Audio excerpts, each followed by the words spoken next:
Valentine's Day anymore. They'll celebrate Friendship Day now, which is weird because there's already a Friendship Day in August, but I guess they're trying to de-emphasize the romantic aspect of this holiday and make sure kids who don't get Valentine's because nobody has a crush on them instead don't get Friendship Day cards because they don't have any friends? I don't know. Is that why they do this?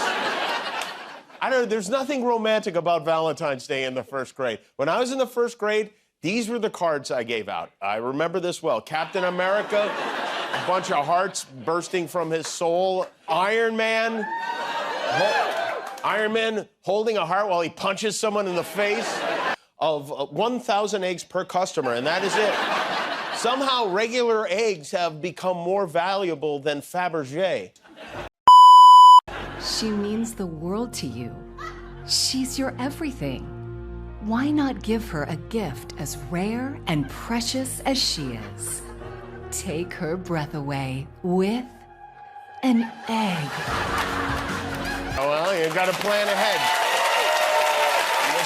Also just in time for Valentine's Day, President Trump got a little something for his sugar vladdy. Yesterday, Trump had what he described as a lengthy and highly productive call with Russian President Vladimir Putin. And what a negotiator this Donald Trump is. They haven't even started talks yet. Trump has already offered two huge concessions. Ukraine won't be allowed to be part of NATO, and Russia will get to keep the territory they stole.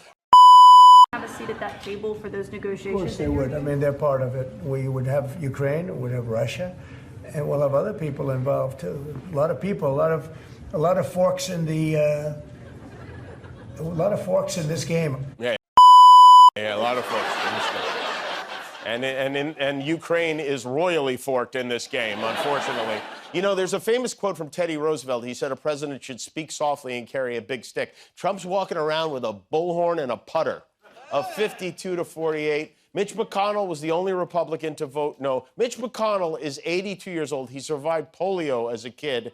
And thanks to RFK Jr., polio might get another run at him. And that I will well and faithfully discharge. And that I will well and faithfully discharge. The duties of the office. The duties of the office. On which I am about to enter. On which I'm about to enter. So help me God. So help me God. Congratulations, Mr. Secretary.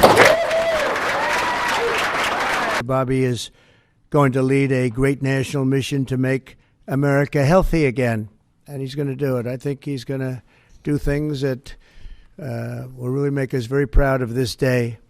Like his father, Senator Robert F. Kennedy, and his uncle, President John F. Kennedy, Bobby has devoted much of his life to serving his fellow Americans in his campaign for president, and he was a very tough competitor. I did not like it at all. I said, let's get him on my side. My first time in this Oval Office was in 1961, and I came here to meet or 1962. I came here and I had a meeting with my uncle, who was president, and where we talked about the environment. Trump's like, what? I mean, that's the way to get into it. Melania couldn't turn him on like that the first night they met. But happy Valentine's Day to Don and Bob. You know, one of the longest running shows on TV is Sesame Street, and Sesame Street is celebrating their 55th anniversary this year. They have new episodes every Thursday on Max, and I learned a lot from Sesame Street. And with everything going on in the world, I thought that maybe I could teach Sesame Street something too. In a dramatic shift in international diplomacy, President Donald Trump has taken the surprising step of initiating peace talks with Russian President Vladimir Putin, marking an attempt to bring an end to the ongoing war in Ukraine. The discussions, which were kept under wraps initially, have raised alarms across the globe, particularly in Ukraine and among European allies.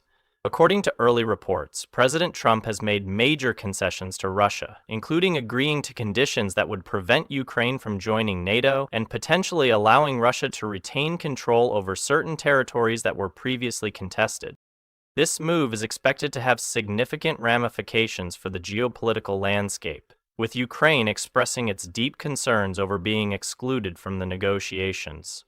Ukrainian President Volodymyr Zelensky has voiced apprehension over any deal that may undermine the sovereignty of Ukraine or ignore the principles of a fair and just peace. The exclusion of key European nations from the talks has further complicated the situation, with European leaders cautioning against any peace agreement that might be seen as favoring Russia's interests over those of Ukraine and its allies. As these negotiations unfold, the world watches closely, unsure of what kind of peace deal, if any, will emerge and whether it will bring lasting stability to the region or further escalate tensions. On the domestic front, another significant development has taken place, with Robert F. Kennedy Jr. being confirmed as the U.S. Secretary of Health and Human Services, a position he will now hold under the Trump administration. The confirmation, which was fiercely contested in the Senate, came down to a narrow 52-48 vote. The process was marked by intense debate over Kennedy's controversial stance on vaccines, which has led to his reputation as a prominent figure in the anti-vaccine movement. Despite widespread opposition from many public health experts and some Democratic senators, including a bloc of Republican lawmakers, Kennedy secured enough support from key Republican senators such as Susan Collins and Lisa Murkowski. These Republicans, alongside Trump, emphasized Kennedy's long-standing work on public health issues, particularly his focus on addressing the rising rates of chronic diseases in the United States. Kennedy's appointment, however, is not without its critics, especially considering his previous public statements questioning the safety of vaccines. Critics worry that his views could influence the direction of national health policy, particularly in areas such as vaccine safety and public health initiatives. However, Kennedy assured his Senate colleagues during the confirmation hearings that, while he would continue to advocate for the exploration of alternative health treatments, he would support data-driven, science-backed health policies. Despite the concerns, the Trump administration is standing behind the new health czar, with hopes that his leadership can bring much-needed reform to the U.S. healthcare system. In an unexpected twist in the world of entertainment, Aunt Chippy, the beloved character from Jimmy Kimmel Live, had a memorable encounter with Oscar the Grouch, the iconic character from Sesame Street. The meeting, which was shared across social media platforms, delighted fans of both the late-night comedy show and the beloved children's program.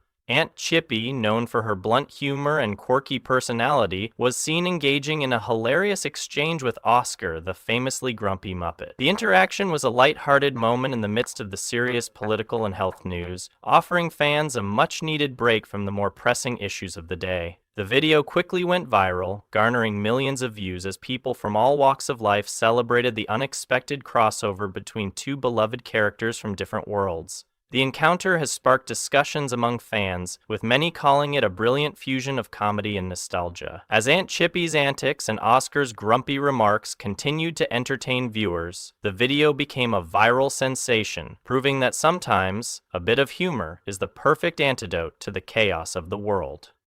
These developments, Trump's surprising peace talks with Russia, RFK Jr.'s confirmation as health secretary, and Aunt Chippy's fun-filled meeting with Oscar the Grouch, have been the talk of the town, marking significant moments in politics, public health, and entertainment. While some of these events raise serious questions about future policies and international relations, others offer lighthearted relief, reminding us that even in the most turbulent times, there's always room for a little bit of laughter.